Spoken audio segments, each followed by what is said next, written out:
Oh, there you are, YouTube. Do. Subscribe if you're interested, but also no pressure. Hey, guess what? We are going to do a random ranking. We're going to go to that movie collection behind me and pick out 3 movies at random and then rank those movies based on whatever criteria we come up with. I'll rank them here in the video, but if you'd like to rank them in the comments below, please feel free to do so. Let's get to picking. Am I going to yawn right now? Let's get to picking some movies. It's not even that late. Ren and Stimpy. Just got to pull up my pants here really quick. My loungewear.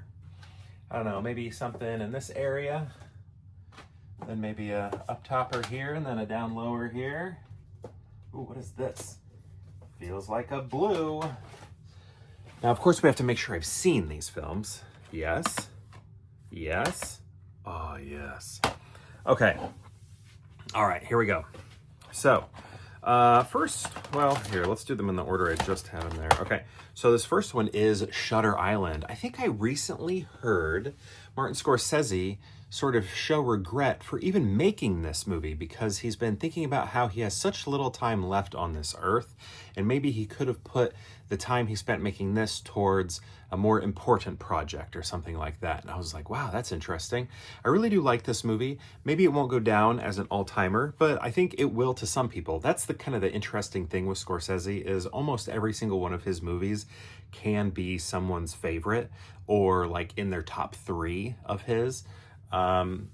So yeah, I don't know. I really like this. It has some good spooky vibes. It has, I feel like, techniques that are not of today that are being used. I don't know if it's actually happening, but I feel like I saw some like rear projection going on in the movie. And if that's not happening, it looks like he's trying to evoke that look. And if he's not trying to, the CGI was bad and made it look like it was of the era in which the movie takes place, which is kind of funny. But yeah, I like this. It had a interesting spookiness to it. Here, this says intense, gripping, and unforgettable. That's what Richard Roper says, and I feel like I agree with that. It is a good one. Maybe it doesn't feel like a Scorsese. What does it feel? Maybe, I don't know, it does, but it also... I think I get what Scorsese's maybe saying, that it feels like a lesser film in terms of maybe importance of life, but of a work of entertainment. I feel like it's good and maybe underseen, maybe underappreciated. I don't know. But, and I don't feel like it's under...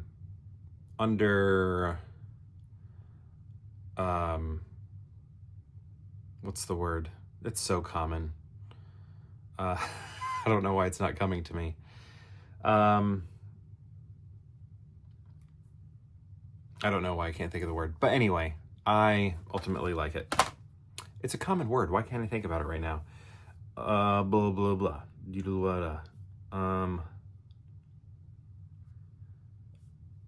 can't think of it.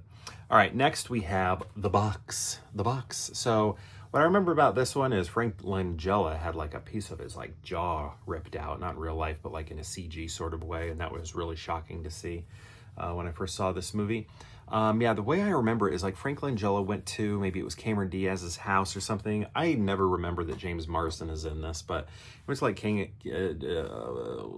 Diaz's house, and he's like, hey, yo, Cameron Diaz, or your character, you are going to die today, and if you, but you can stop that from happening if you just choose someone else in the world to die instead of you or something. You won't know this person's, you'll never hear about it. It's just, you know, because you are choosing not to, somebody else did, or something like that. And it was just like, ooh, just these weird, you know, like choices and things like that had to happen in this movie. But did this have something to do with Donnie Darko? I feel like not like in the same universe, but maybe like who wrote Donnie Darko? Maybe, I just feel like there was some sort of connection to Donnie Darko in terms of who made this, who wrote it, perhaps. I don't know. I think I remember like thinking it was an interesting watch, but maybe it's like surface level interesting. I honestly don't remember. But I also remember thinking, I don't know if I'd ever watch that again. Yeah, I bought it. Although, maybe I bought it, maybe this is what I bought and watched. I don't remember. Maybe, I don't think I saw it in the theater. But anyway, right there. All right, next we have whoosh, American Splendor. Now, this is a really good movie that I think should get an upgrade. I think it only exists on probably VHS, but also DVD. It needs an upgrade, and I think it needs like a boutique label style upgrade. I think Criterion needs to get on this. I think Criterion could get on this. I can imagine them making this one of theirs, or maybe Kino Lorber. I don't know. Somebody's gonna get a hold of this, I believe. I saw this in college. My roommate, my junior year, he showed this movie to me, or maybe we watched it together.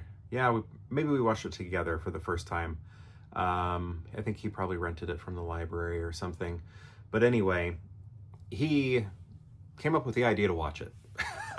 And we did, really liked it, thought it was great. And then I had a chance to see it again on the big screen at Roger Ebert's Film Festival, and the co-directors were there to talk about the movie. So that was really cool.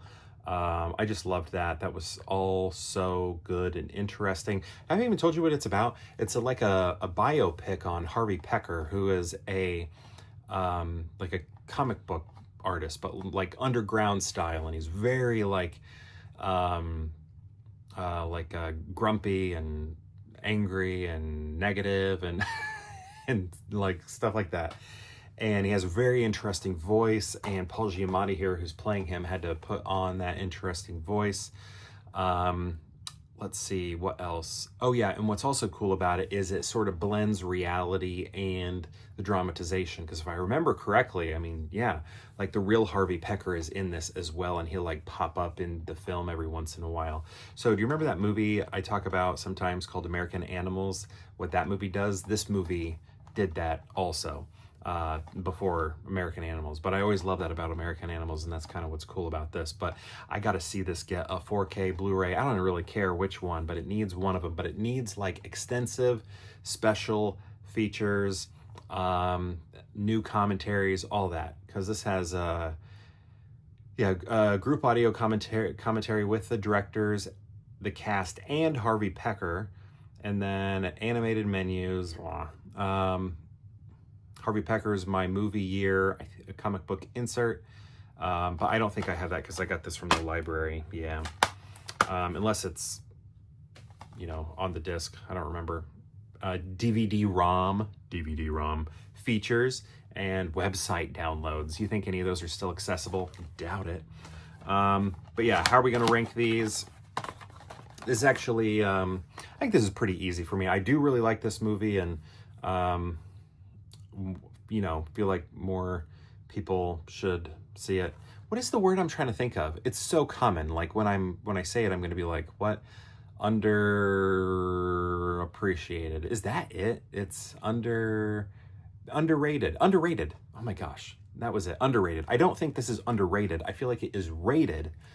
It's just maybe underseen. Does that make sense? I feel like it's appreciated by those who have seen it, but it's underseen, that sort of thing. An overlooked film in many ways. So I think this is a credible lineup here, but what I'm going to do is actually go with like this. This has some really fun filmmaking techniques in it. Also, I'm an artist, so I appreciate art biopics, and this one is artistic in itself, so that's cool.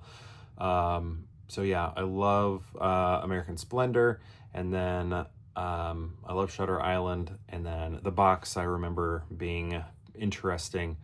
Maybe it's surface level, but again, I've only seen it the one time, but it kind of spooked me out of watching it ever again.